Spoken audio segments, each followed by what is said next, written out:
በስመ አብ ወወልድ ወመንፈስ ቅዱስ አሐዱ አምላክ አሜን።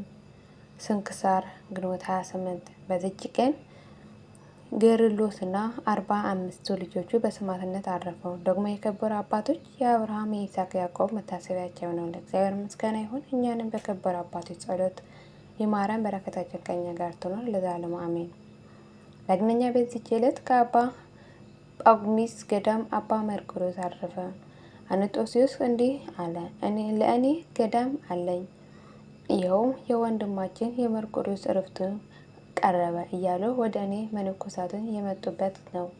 እኔም በረከቱን ለመቀበል ወደ እርሱ በሄድኩ ጊዜ ነፍሱ ከስጋው ሳትለይ በተመስጦ ላይ አገኘሁት። ከመነኮሳቱም ጋራ በእነርሱ ዘንድ 3 ሌሊቶች ኖርን። በሦስተኛይቱም ዕለት ነፍሱ ተመልሳ ዓይኖቹን ገለጠ። ባየም ጊዜ ከእኔ ዘንድ ምን ሰበሰባችሁ አለን። እኛንም የሆነውን ሁሉ ነገርነውና ከዚህም በኋላ ያየውን እንዲነግረን ለመንነው። እርሱም የሚያስፈራ ሰው ወደ እርሱ መጥቶ ነፍሱን እንደወሰዳት የኃጥአን ስቃይ እንዳሳየው የጻድቃንንም ዋጋቸውና ተድላቸው እንዳሳየው ነገረን። ከዚህም በኋላ ወዮ ብሎ በማልቀስ በግንባሩ ከምድር ላይ ተደፋ። እንዲህም አለን፣ ወንድሞቼ ወይ ወደ ሐራጺት ገዳም ወደ አባ ጊዮርጊስ ማደሪያ ሂዱ። ከእኔ ጋራ የነበረውን መልአክ መርቆሬዎስ መልሳችሁ በትንሽ በዓት ውስጥ ሲጋደል የኖረ ጊዮርጊስን አምጡት ሲል ሰምቼዋለሁና ይህችም ስጋው እስኪቆጠር የተጋደለባትን የጨው በረሃ ናት። ወንድሞች መነኮሳትን በሄዱ ጊዜ ሞቶ አገኙት። ወደዚህ ገዳም አምጥቶ ቀበሩት። ይህም ወንድሙ መርቆሬዎስ እንደ ደረቀ እንጨት እስኪሆን ስጋውን እጅግ አሰቃየ። ከዚህም በኋላ ወደ ገዳም ይሄድ ዘንድ ተሰናበተኝ። ደግሞ ግንቦት 28 ቀን ወደ እኔ ና ታገኘኛለህና አለኝ። በቀጠረኝም ጊዜ ወደ እርሱ ሄጄ አገኘሁትና እኔ ወደ አባቶቼ እሄዳለሁ፣ ወደ አንተም 3 አጋዞችን ይመጣሉ፣ ስጋዬም በጀርባቸው ላይ ጫን፣ እነርሱም ወደ ቦታው በእግዚአብሔር ፍቃድ ይመሩሃል። በዚያም በማደሪያ ውስጥ ድፈኑኝ አለኝ። እንደ ቃሉም ሆነለት። ከመቃብሩም ቁጥር የሌላቸው ድንቆች ተአምራት ተገለጠ። ለእግዚአብሔር ምስጋና ይሁን። እኛንም በጻድቁ መርቆሬዎስ ጸሎት ይማረን፣ በረከቱ ከእኛ ጋር ትኑር ለዘላለሙ አሜን።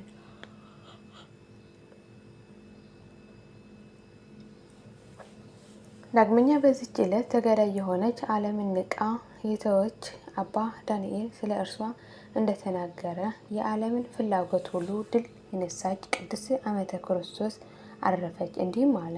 በበረሃም ሳለሁ በሌሊት ተነስቼ በጨረቃ ብርሃን ተጓዝኩ። በተራራ ላይ የተቀመጠ ሰውም አየሁ። ጠጉሩም ሁለመናውን ሸፍኖታል። በልቤም ወደ እርሱ ሄጄ ይህ ምን እንደሆነ ልወቅ ብዬ ወደ እርሱ ሄድኩ። ባየችኝም ጊዜ ወደ ተሰነጠቀ አለት ውስጥ ገባች። ሰው እንደሆነ አውቄ የእግዚአብሔር ሰው ሆይ ወደ እኔ ትመጣ ዘንድ በረከትን እንድቀበል እማልዳለሁ አልሁ። እጅግም አብዝቼ ለመንኩ። ከዚህም በኋላ አባት ሆይ አልወጣምና ይቅርታ አድርግልኝ አለችኝ። ዓለምን አልኋት። ስለምን አልኋት? እኔ ሴት ነኝ ራቆቴ ስለሆንኩ አለችኝ። ይህን ሰምቼ የለበስኩትን እጽፍ ጣልሁላት። ለብሳም ወጣች። በአንድነትም ጸለይን። ከዚህም በኋላ እናቴ ሆይ ከዓለም ወደዚህ ስለመውጣትሽ ይህን የተሰነጠቀ አለት እንዴት እንዳገኘችው ንገርኝ አልኋት። እርሷም እንዲህ ብላ መለሰችልኝ። በወላጆቼ ቤት ድንግል ሆኜ በኢየሩሳሌም የሚኖር ነኝ። ሁሉ ጊዜ የሚጎበኘኝና ከእኔ ጋራ የሚነጋገር አንድ መነኮስ ነበር። ከጥቂት ቀኖችም በኋላ ወደ እርሱ ሄድኩ። በእግዚአብሔር ፊትም ኃጢአት እየታመነ ሲያለቅስ አገኘሁት። ደጁን በአንኳኳ ጊዜ አልከፈተልኝም። እየተጸጸተ ለቅሶውን አበዛ እንጂ። በዚያን ጊዜ በልቤ እንዲህ አልኩ፣ እኔ ስለ ጉስቁልናዬ ስለ ኀፍረቴ የማላለቅስና የማልጸጸት ለምንድን ነው? ወደ ማደሪያዬም ፈጥኜ ሄድኩ። ማቅ ለበስኩ። በዘነበልም ሸምብራ በጽዋ ውሃን ያዝኩ። በክብር ባለቤት በጌታችን በኢየሱስ ክርስቶስ መቃብር ዘንድ እንዲህ ብዬ ጸለይኩ። አቤቱ ጽኑ ኃያል ለዘላለሙ ድንቅ የሆንክ የጠፋሁትን የምታድን የወደቁትን የምታነሳቸው ወደ አንተ የሚጮሁትንም የምትሰማቸው የታመነችብህ ባሪያ ታድናት ዘንድ ይቅርታና ምሕረትን ላክ። ከምግባርህ ድሃ የሆንኩ ባሪያ ጎብኘኝ፣ ንስሐንም ተቀበል። ለረጅም ዘመን ስንቅ የሆነኝ ዘንድ ይህን ሽምብራና ይህን የጽዋ ውሃ ባርከው።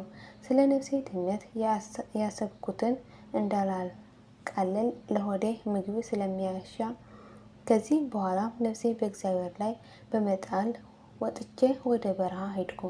እስከ ኤርትራ ባህርም ደረስኩ። ከዚያም ወደዚህ በረሃ መጥቼ ይህ የተሰነጠቀ አለት አገኘው።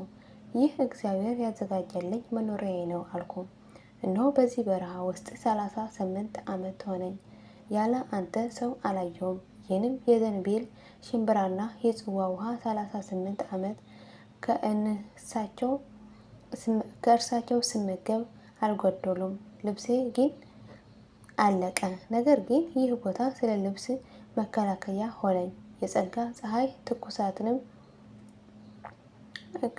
የወጋ ፀሐይ ትኩሳትንም አላስቸገረኝም።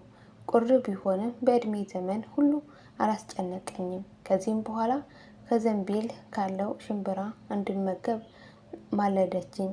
ከሽምብራውንም በላሁ፣ ከውሃም ጠጣሁ፣ ግን አልጎደለም። እግዚአብሔርም አመሰገንኩት። ልብሴንም ልተውላት ወደድኩ። እርሷም ከዚህ የተሻለ አምጣልኝ ብላ ይህ እምቢ አለችኝ። ከዚያም በኋላ ከእርሷ ዘንድ ሄድኩ። ወደ ገዳም ደርሼ ስለ እርሷ ለአበምኔቱ ነገርኩት።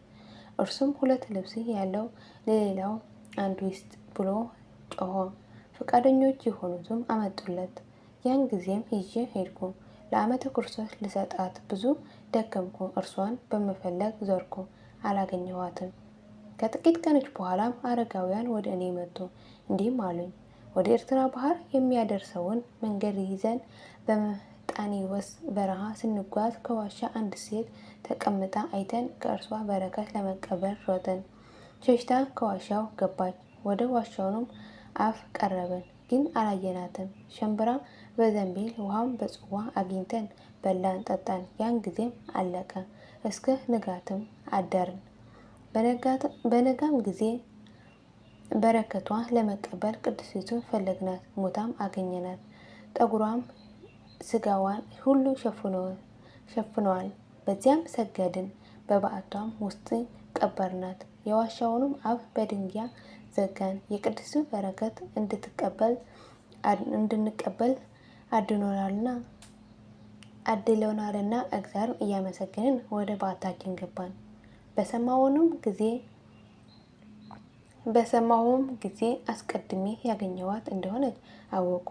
የነገረችኝም ሁሉ ነገርኳቸው። ጠላት ዲያብሎስ ድል ያደረገው ዘንድ ክፉዎች አጋንንትንም ደካማውን ድሃ የሚረዳ የተመሰገነ እግዚአብሔር ፈጽመን አመሰገንን። ለእግዚአብሔር ምስጋና ይሁን። እኛንም በዚህ ቅድስት ጸሎት ይማረን፣ በረከቷን ከኛ ጋር ትኖር ለዘላለሙ አሜን።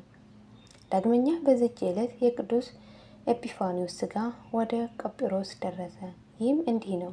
ቅዱስ ዮሐንስ አፈወርቅ ወደ መንበረ ሲመቱ እንደማይደርስ ትንቢት እንደተናገረለት ወደ ቆጵሮስ ሳይደርስ በመርከብ ውስጥ ሳለ ግንቦት 16 ቀን አረፈ።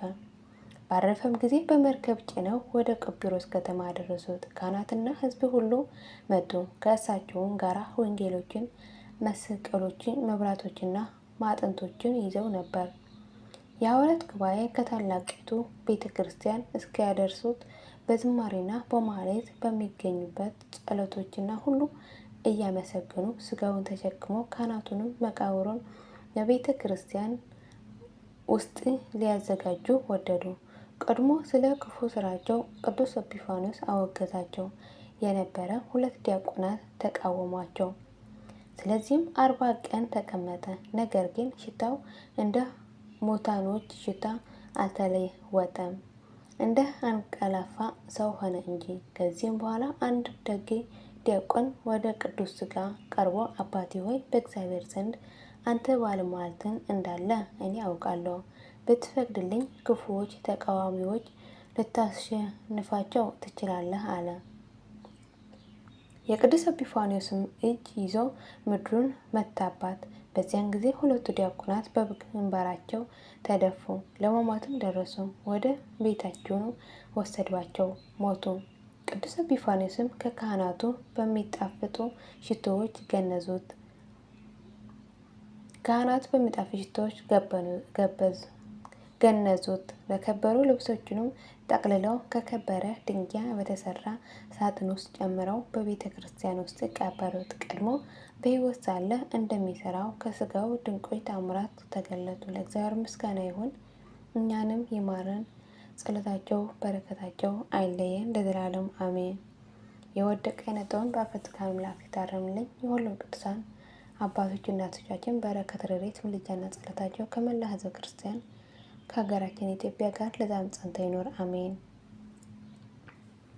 አቡነ ዘበሰማያት ይትቀደስ ስምከ ትምጻእ መንግሥትከ ወይኩን ፈቃድከ በከመ በሰማይ ከማሁ በምድር ሲሳየነ ዘለለዕለትነ ሀበነ ዮም ኅድግ ለነ አበሳነ ወጌጋየነ ከመ ንሕነኒ ለዘአበሰ ለነ ኢታብአነ እግዚኦ ውስተ መንሱት አላ አድኅነነ ወባልሐነ እምኩሉ ኩይስ መዚአከ መንግሥት ኃይለ ስብሐት በሰላም ቅዱስ ገብርኤል መልአኩ እግዝእትየ ማርያም ሰላም ለኪ ድንግል በኅሊናኪ ወድንግል በሥጋኪ እመ እግዚአብሔር ጸባኦት ሰላም ለኪ በርክት አንቲ እምአንስት ወበርኩ ፍሬ ከርሥኪ ተፈሥሒ ፍሥሕት ኦ ምልዕተ ጸጋ እግዚአብሔር ምስሌኪ ሰአሊ ወጸልዪ ምሕረተ ወእንታነ ፍቅር ወልድኪ ኢየሱስ ክርስቶስ ከመ ይስረይ ለነ ኃጣውኢነ ለዓለመ ዓለም ለዘላለሙ አሜን።